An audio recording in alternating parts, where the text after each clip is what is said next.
ओम शांति। त्याग एवं तपस्या की मूर्ति राजयोगिनी दादी जानकी जी, जो प्रजापिता ब्रह्मा कुमारीज ईश्वरीय विश्वविद्यालय की अतिरिक्त मुख्य प्रशासिका रही थी। अनेक वर्षों से आपने राजयोग का गहन अभ्यास किया तथा ईश्वरीय ज्ञान पर सतत मनन करने का आपको विशेष ईश्वरीय वरदान प्राप्त था। आपके महान जीवन से असंख्य आत्माओं में आध्यात्मिक जीवन अपनाने की तथा दृढ़ता से अग्रसर होने की प्रेरणा प्राप्त है। आपकी वृत्ति तथा वाणी आपके संबंध संपर्क में आने वाली हर आत्मा में उमंग उत्साह का संचार करती हैं।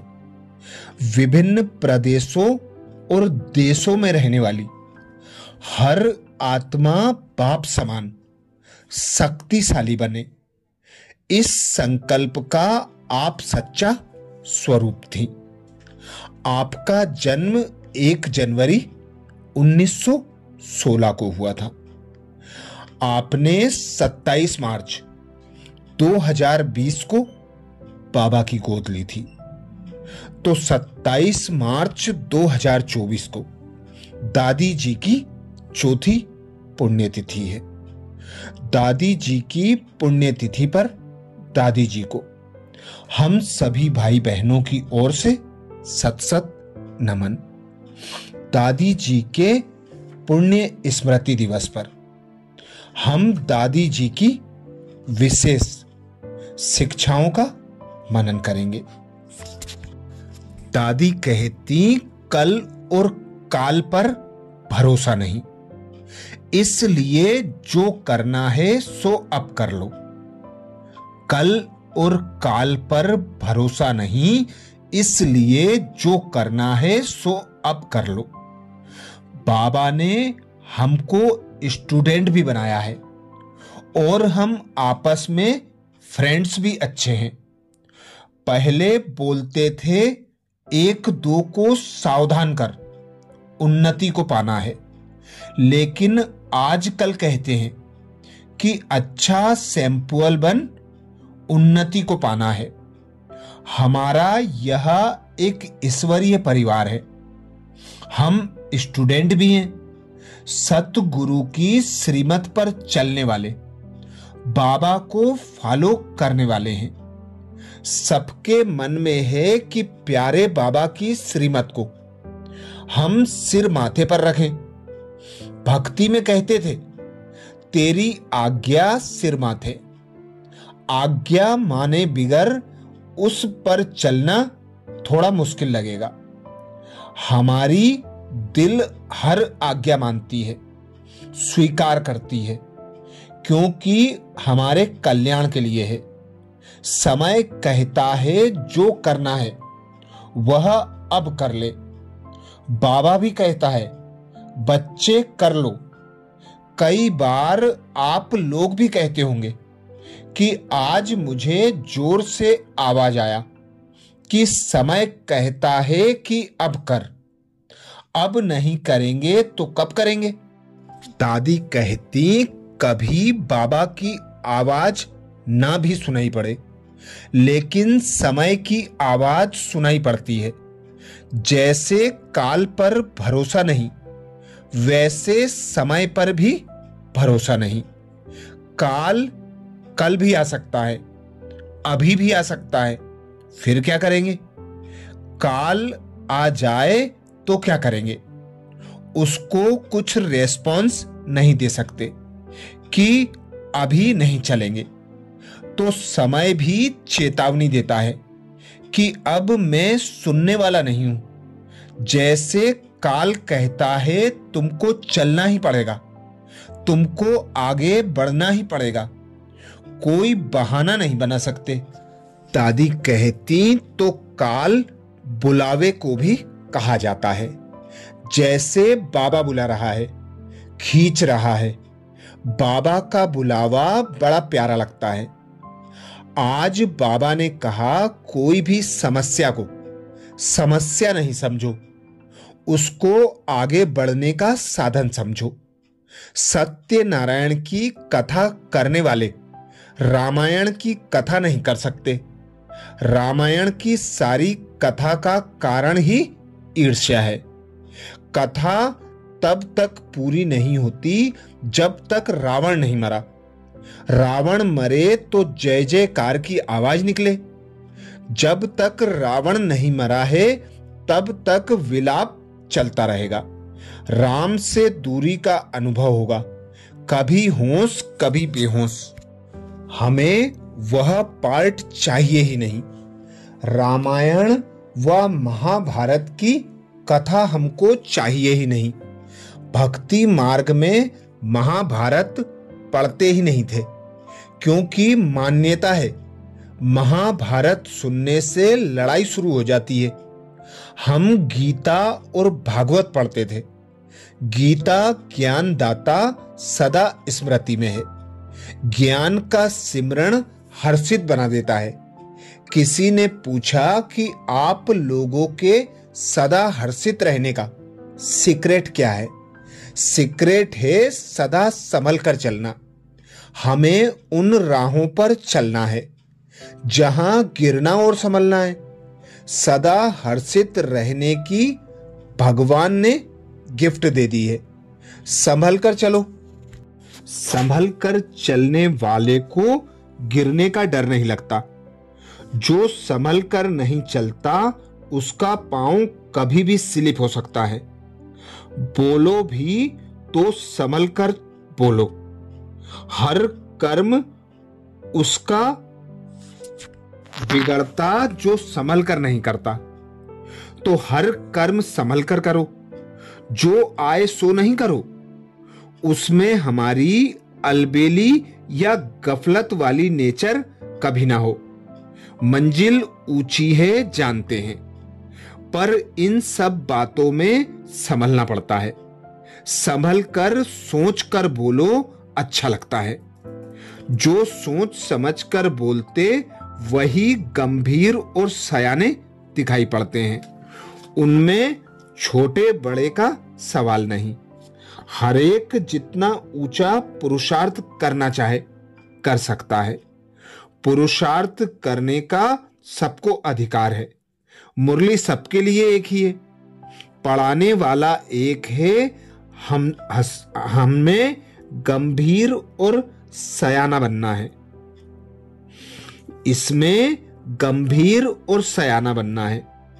अटेंशन रखो तो बन सकते हैं। सयाना फालतू बात सिमरन व दूसरों से वर्णन नहीं कर सकता। किसी भी व्यर्थ बात का चिंतन वर्णन ना हो। जो हो रहा है बाबा ने कहा त्रिकालदर्शी बनो, नथिंग न्यू। त्रिकालदर्शी के लिए हर बात छोटी होगी। हमको सिमरनी में आना है। तो कैसे आएंगे? जब ज्ञान का सिमरन करेंगे। बाप की स्मृति होगी। ज्ञान के सिमरन के बिना बाप की स्मृति रह नहीं सकती और पुरानी बातें भूल नहीं सकती। ज्ञान पुरानी बातों को भुला देता है। जो बड़ी बात दिखाई पड़े अंतर्मुखी होकर नथिंग न्यू की स्मृति से छोटी बना दो। बात राई समान होती, लेकिन उसे सोच सोच कर हम बड़ा बना देते हैं। ज्ञान कहता है कुछ नहीं है। अपने को आत्मा समझो, दूसरे को आत्मा देखो तो कुछ नहीं है। सोचने लगो तो ढेर बातें हैं। क्या पूरी ही नहीं होती? जो सोचते हैं उनको भी सिरदर्द होता है। जिनको सुनाते हैं वह भी सोचेंगे कि यह कब पूरा होगा। सोच कर बात को बड़ा करना वह समस्या का रूप बन जाता है। कोई समस्या नहीं है, खुद समस्या लेकर खड़ा हो जाता है। समझ व विवेक कहता है जो सोचो, समझ व विवेक कहता है सोचो नहीं। समझ व विवेक से अपने में विश्वास, बाबा में विश्वास, बड़ों में विश्वास जगाने की सहज सिद्धि मिल जाती है। सबका हमारे में विश्वास है, यह कहना नहीं पड़ता। सब कहेंगे यह अच्छा करेगी, सयानी है, तो कितना बल मिलता है। जिस पर सबका विश्वास बैठ जाए उस जैसा भाग्यशाली कोई नहीं। हम सोचने में टाइम क्यों वेस्ट करें, जबकि बड़े जिम्मेवार बैठे हैं। हमको इतना हल्का रहने का भाग्य मिला है, कुछ भी नहीं करना है। रेस्पॉन्सिबिलिटी माना हर बात का अच्छा रेस्पॉन्स देना। जो बात हमारे सामने आए उसका हम अच्छा रेस्पॉन्स दें तो बड़ों का भी विश्वास बैठता है कि इसे जिम्मेदारी देना अच्छा है, क्योंकि इसने इतने समय में अच्छा रेस्पॉन्ड दिया है। उसको फिर औरों से भी सहयोग मिलता है। सच्ची रेस्पॉन्सिबिलिटी उठाना माना सदा हर प्रकार की ईश्वरीय सेवा में सहयोगी रहना। देखा जाता है जो सदा सहयोगी होकर रहे हैं उनको सब तरफ से सहयोग मिलता है। हमारे बोल विश्वास वाले हों, जैसे संस्कार वैसे बोल। संस्कार में क्या है? आत्मविश्वास, बाबा में विश्वास। जो संबंध संपर्क में आते हैं उनमें विश्वास हो तो सहयोगी बन सकते हैं। मांगते नहीं हैं, हम सहनसा के बच्चे हैं, हम ईश्वरीय सेवा पर हैं। बाबा कहते जिसको तपस्वी बनना है वो अंतर्मुखी रहे, बाहर मुखी नहीं बनना। आवाज में नहीं आना। आवाज सुनाई पड़ता है तो कोई क्रिटिसाइज करेगा, कंपटीशन में आएगा। इसका सेंटर ऐसा है, मेरा भी ऐसा हो। यह संस्कार भी नुकसानकारक है। जो बात सहज होती है वो बहुत अच्छी है। हमको ईश्वरीय स्नेही सहयोगी रहना है। कंपटीशन में आने से जैसे एक दो पर चढ़ाई करते हैं, यह कोई चढ़ती कला नहीं है। हमको किसी पर चढ़ाई नहीं करना है, दूसरा किसी की भी क्रिटिसाइज नहीं करना है। यह कैसा करता है, यह क्या करता है, यह दिमाग चलाना उसका भी संस्कार बन जाता है। वो कभी भी स्नेही सहयोगी नहीं बन सकता। उनसे स्नेह की खुशबू कभी नहीं आएगी। वो सतोगुणी नेचर नहीं दिखाई पड़ेगी। भल कितना समझदार हो, लेकिन वह स्नेही सहयोगी मिलनसार नहीं बनेगा। बाबा किसी की क्रिटिसाइज नहीं करता। कभी हमारा टोन ऐसा नहीं हो। कई कहते हैं हम सच बोलते हैं, लेकिन बोल क्रिटिसाइज वाला होता है। तो क्रिटिसाइज की नेचर कभी भी मीठा स्नेही नहीं बनने देती। तीसरा, कभी उतावला होकर कमेंट नहीं करना है। हमारे ऊपर कोई कमेंट करे तो कितना खराब लगेगा, इससे कितने नुकसान हुए हैं। हम आपस में एक बाबा के बच्चे हैं। हमारा व्यवहार आपस में इतना श्रेष्ठ सुखदायी हो जो देख देख मन हर्षित हो। तो ना कंपटीशन में आना है, ना करेक्शन करना है। घड़ी घड़ी किसको करेक्शन करो तो उसकी बुद्धि डल हो जाती है। यह भी हमारे देहभान की निशानी है। बाबा ने हमको समझदार बनाया है, छोटी छोटी बातों में रोक टोक नहीं किया है। संस्कारों में दिव्यता कैसे आए? तो अपने को भी अंदर से मारे नहीं, प्यार करें। मोहवश खुद को प्यार नहीं करें, प्यार से पुरुषार्थ करें। प्यार से पुरुषार्थ करने में बाबा की मदद मिलती है। राजयोगी हैं तो रियल और रॉयल बने। किसी ने प्रश्न पूछा, आपको कभी इस लाइफ में ठेस लगी है? ठेस तो लगेगी, सामने से भी लगेगी, पीछे से भी लगेगी, अचानक लगेगी, लेकिन हमने अपने को संभालना है। सामने कोई भी बात आए तो अस्त्र शस्त्र साथ हैं। कभी भी अपने को बेहोश होने ना दे। इतना हमारा दिल मजबूत हो, दिमाग ठंडा हो। ठेस उसको लगती है जिसकी दिल कमजोर है, दिमाग गर्म है। दिमाग ज्यादा चलाएंगे नहीं, दिमाग को ठंडा रखो, फिर ठेस नहीं लगेगी। दिल को मजबूत बनाओ। ठेस लगने के बाद कोई कह देते हैं कि इसको तो ठेस लगनी ही चाहिए थी। झूठी बात भी हो तो भी शांति से काम लो। सच्चे को परखने की शक्ति चाहिए। सच्चा मिट्टी में भी चमकेगा। अपने दिल को कभी भी कमजोर नहीं होने देना चाहिए।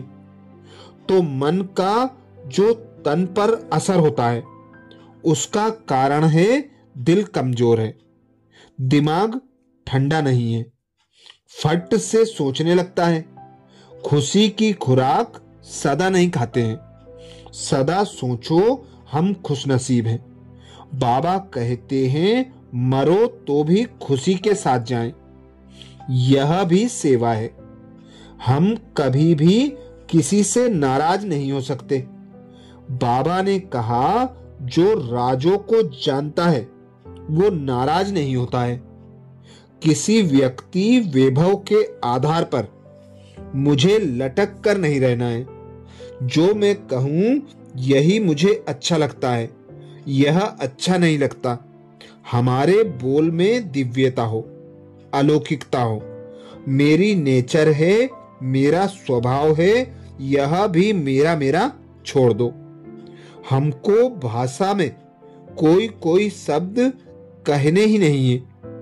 हम नेचर के अधीन थोड़े ही हैं। नेचर को देवीय बनाना है। देवी नेचर हमारी तब बनेगी जब बहुत काल से ब्राह्मण कुल की मर्यादा पर चलेंगे। ब्राह्मण कुल की मर्यादा नेचुरल हो। जैसे दिनचर्या हमारी नेचुरल है, यह नेचर बन गई है। सुबह को जागना, रात को टाइम पर सोना, भोग लगाना, प्रेम से भोजन बनाना, याद में खाना, यह हमारी नेचुरल दिनचर्या है। जब भोजन बनाएंगे तो नेचुरली बाबा की याद आएगी। किसी को टोली खिलाओगे तो भी याद करके खिलाओ। खाओ तो भी याद करके खाओ। बुद्धि इधर उधर ना हो। विवेक कहता है हमारी नेचर हो जाए। दृष्टि हमारी बिल्कुल प्योर हो। ईर्षा द्वेष से परे हो। उसके फलस्वरूप हमारे में देवीय गुण ढेर के ढेर आ जाएंगे। कभी अपसेट होना हमारी नेचर ना हो। आवाज से बोलने की नेचर ना हो। जो आए बोल दे, यह नेचर ना हो। बाबा का एक एक महावाक्य हमारे मन को कितना प्यारा लगता है। दिल कहता है सुनते रहें। तो हमारे भी बोल ऐसे हों। बोल ऐसी चीज है, गुंबज की तरह से हमको सुनने को मिलता है। मीठा बोलो तो सुख महसूस होता है। अच्छा, ओम शांति। ये थे दादी जानकी जी के अमृत वचन। ओम शांति।